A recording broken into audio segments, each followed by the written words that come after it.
my video tutorial on how to do landscape photography. Landscape photography is probably one of the most enjoyable forms of photography that you can do. Not only do you have the opportunity to take stunning photos for your home or office, but you can create large canvases, prints, and even gifts for people. How to take good landscapes actually depends on a few very important factors.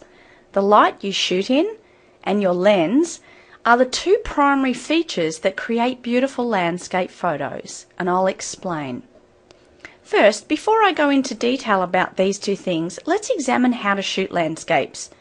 You will first need a camera that is able to be attached to a tripod. Then, of course, you need the tripod. A tripod is what gives you sharper and clearer images. We use a tripod for landscapes because we want to be able to keep the camera free from any camera shake at all.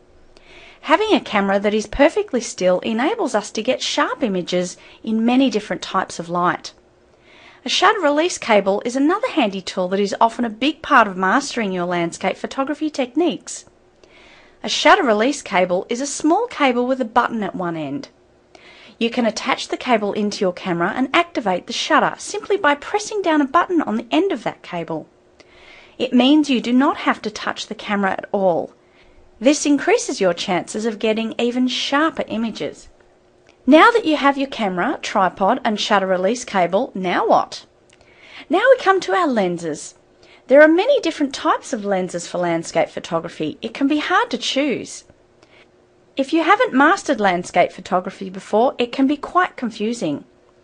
One of the best and sharpest lenses is called a prime lens. This means it's fixed and doesn't move in and out. It can't. It stays at that fixed focal length. As a result of this immobility, your landscape images become sharper and clearer than if you used a zoom lens. If you want to capture a big, expansive look to your landscape photos, then I recommend looking at your camera's manufacturer wide-angle and ultra-wide-angle lenses. A wide-angle lens is a focal length of, say, about 35mm. An ultra-wide-angle lens is even wider and can be around 14mm. And there are many lenses to choose from. There is never any perfect setting for a landscape photo. However, there are some pretty good guidelines to shoot landscapes. To begin with, the aim of landscape photography is to create impressive, sharp images with beautiful lighting. Before we get into lighting, I want to explain that a small aperture is usually what landscape photographers shoot at. A smaller f-stop, such as f/22 for example, is what is regarded as ideal for landscapes.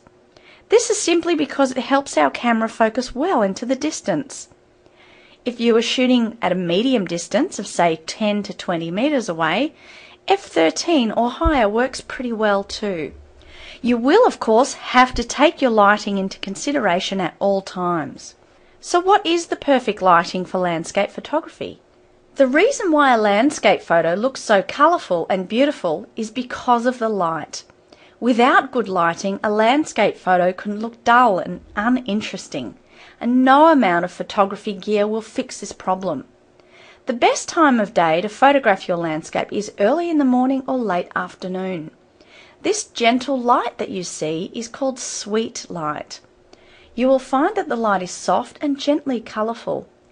At these times of the day, the light, the hues and the tones give your scene a completely different look to, say, the middle of the day, like lunchtime for example. Shooting in the midsummer sun, right in the middle of the day, can create unwanted shadows, washed out colours and a general lack of intensity. Shooting in a soft light gives us back those colours, those beautiful soft muted tones and gentler skies. There are generally no harsh and horrible shadows ruining our landscapes around this time of day. So what about some photo editing techniques?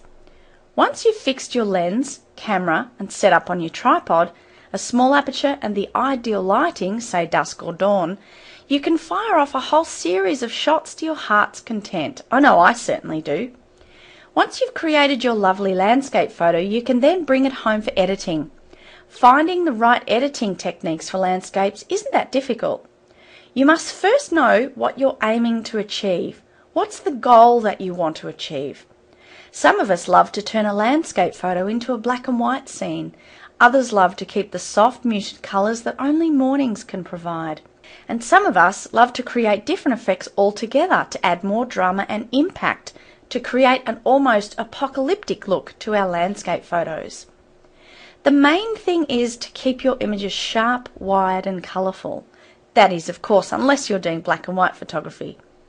Aim to have your photo looking sharp and colourful, which means you may have to increase the sharpness a little using the Smart Sharpen tool in Photoshop. For Lightroom fans such as myself, open up the Detail panel and increase the sharpening, radius and detail sliders to the right. Increasing the colour vibrancy can do wonders for your landscape photo as well. You will notice that most landscapes, most beautiful landscape scenes, contain incredible colour. How photographers do that is pretty much due to the increase in certain colours throughout the scene. It is also due to a general increase in colour vibrancy across the whole photo. Don't increase the colour too much. You don't want dark greens looking fluorescent green or soft pinks of wildflowers looking hot pink. It will just look out of place and unnatural. Keep the colours looking natural as possible, but just improve the presence of the colour. You may have heard of a technique called high dynamic range. What is this? It's a wonderful technique that you can use if you are having trouble with shadow and light. If you have trouble getting shadows that are too dark and highlights that are way too bright, this is an awesome landscape editing technique that can really save your photos. So this is how it works. You take 3 different photos. The first one is 2 stops underexposed. The second one is perfectly exposed. And the third one is 2 stops overexposed. This will bring natural highlights to your shadow and tone down your highlights to a more natural looking appearance. So how about some ideas? Well, depending on where you live, you may have many photographic opportunities. In case you are stuck for ideas, then try these: a beach scene, waterfalls, a highway from a bird's eye view with streaking cars, a cityscape at twilight, a long open road, a mountain range with hanging mist, a field of flowers, and even a paddock with animals grazing in the background. You can see that there are endless opportunities for brilliant landscape photography, and I've only shown you just a couple here. Shooting landscapes depends on your light, lens, and your sharpness. You don't have to have an expensive camera to take beautifully stunning landscape photos. You can rely on the things I've taught you in this video, and in no time at all, you'll be on your way to creating beautiful landscape photography. Thank you so much for joining me today. It's been wonderful to have your company. I'll look forward to seeing you next time. Bye for now.